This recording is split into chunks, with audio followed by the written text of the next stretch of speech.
Finally, block 1. 42 days later after we started, who would have ever thought that if we'd waited one more day, we would have picked over 3 months. So it would have been March, April, May, so we're only 1 day short.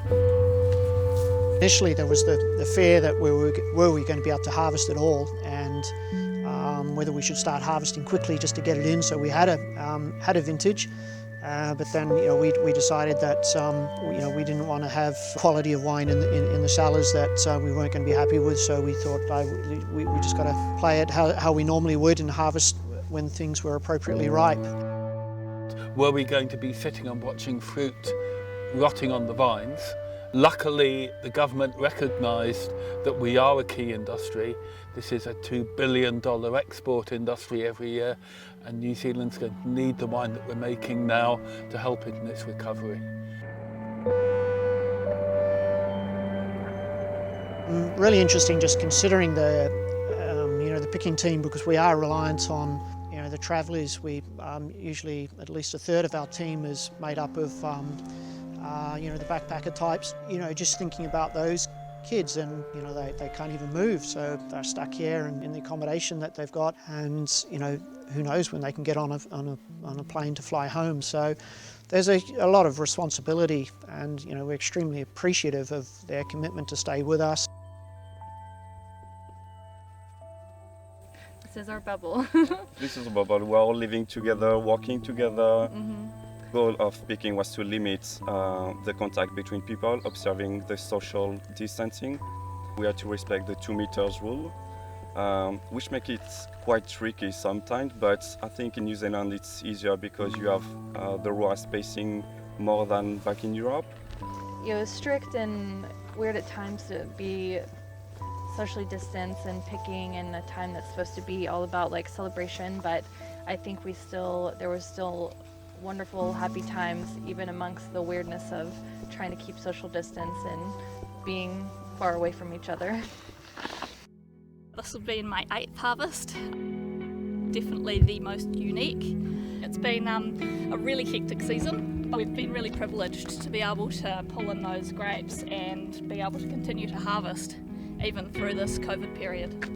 Getting protocols into place to make sure everybody was practicing their distancing, making sure that the crews had the right sanitation abilities, and really practicing that 2 metre rule has been the biggest thing that we've been having to put into place. That's not too difficult for us because we'd like to spread out and work by ourselves a little bit and concentrate on the fruit. We've had to be a lot more vigilant when it comes to, as people start to move towards the end or we're taking fruit close towards the final phase of trying to sort it, that we've had to scatter people apart to be able to do that. And dare I say it, we have to sanitise. We've had to be uber serious. There was no sanitiser available quickly, so we had to come up with a solution, but we knew we had our own brandy. We have a product called Fine, F-I-N-E. We even had to take what we probably would have been bottling and use that for the first week, and actually use that as a hand sanitizer. Not very many people can say they can use their own biodynamic brandy as a sterilant or as a sanitizer. After we understood we could harvest, then the real issue was, how do we do this? How do we make protocols that enable us to be safe, for us to keep everybody else safe and get the job done? And that was really Blair's job. He did a fantastic job of thinking it through, planning it, and being absolutely uncompromising on safety.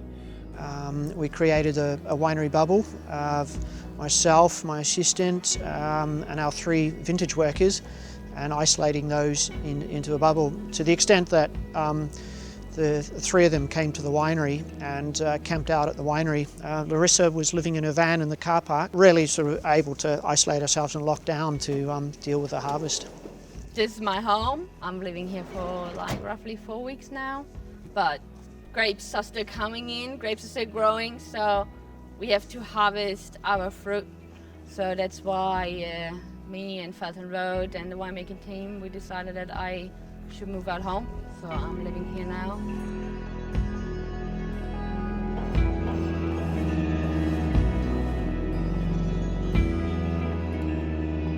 We knew the fruit was looking great. The question is, was it making good wine? Winery team have had a chance to taste it.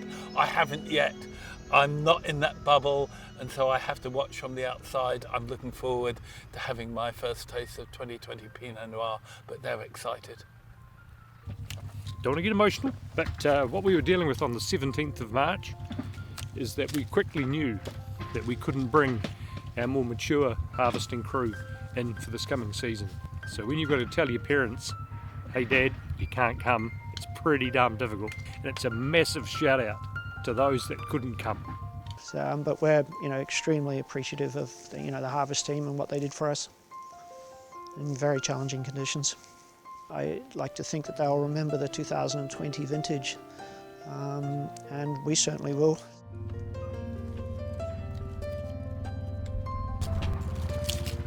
And that is the last one.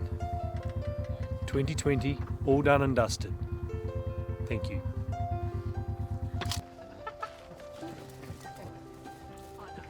Thanks. That's over. Bring on 2021.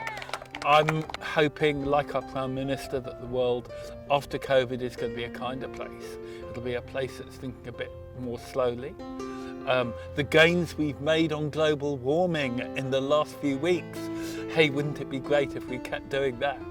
So there are upsides, there are possibilities for where we can go forwards with this.